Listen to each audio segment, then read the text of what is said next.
So हे हर हर महादेव मित्रांनो, आपल्या लाईफ मध्ये खूप मोठं आहे ना अडचण आलेली तरी पण आपण आहे ना हारणार नाही. तर आपण कधीच हारणार नाही. आपण जिमला जाऊया, जिमला जाऊन मस्त पैकी आज तगडा वर्कआउट केलेला आहे. तगडा वर्कआउट करून पंपिंग एकदम मस्त आलं. तर घरी आलो, घरी सगळ्यात पहिले 4 अंडे खाऊन घेतले.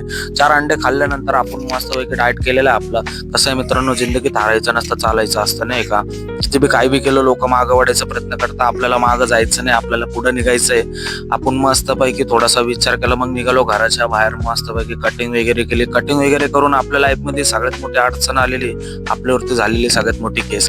त्या केसीमुळे आपण सगळ्यात मागं सवरलेलो आहे. पण आपल्याला त्या केसीमधून बाहेर निघून आपल्याला आपलं जिंदगी बदलायची मित्रांनो. तर तुम्ही मला सपोर्ट करा आणि मी पुढे जाणार आहे याची गॅरंटी मी तुम्हाला 100% देतो. लाईफ चेंजिंग व्हिडिओ राहणार आहे आपले सगळे.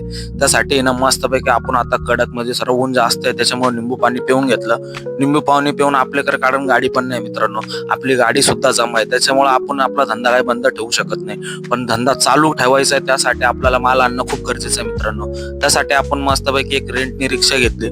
रिक्षा घेऊन आपण मस्तपैकी निघालो मार्केट यार्डला जाण्यासाठी. मार्केट यार्डला पोहोचलो मित्रांनो. माल घेण्याच्या गडबडीत व्हिडिओ काय टाकू शकलो नाही. डायरेक्ट माल घेऊन व्हिडिओ टाकतो आणि त्या व्हिडिओत डायरेक्ट आपण आपल्या मामांची रिक्षा दाखवतो. जी मामांची रिक्षा आलेली होती त्यात मामांचं पण काही कारण न असता डायरेक्ट त्यांना व्हिडिओत मस्तपैकी त्यांनी आपल्याला सांगितलं, पण आपण व्हिडिओत सांगू नाही शकलो. ते 5 महिने अटकलेले होते. आपण डायरेक्ट दुकानावरती पोहोचून जातो मित्रांनो, कारण कोणी कोणाच्या कामी येत नसतं, तर सगळं आपल्यालाच करणं आहे. आपण डायरेक्टली आपला आता मिल कम्प्लीट करतो. मिल कम्प्लीट करून आपण तुम्हाला आपलं दुकानावर दाखवणार आहे मित्रांनो.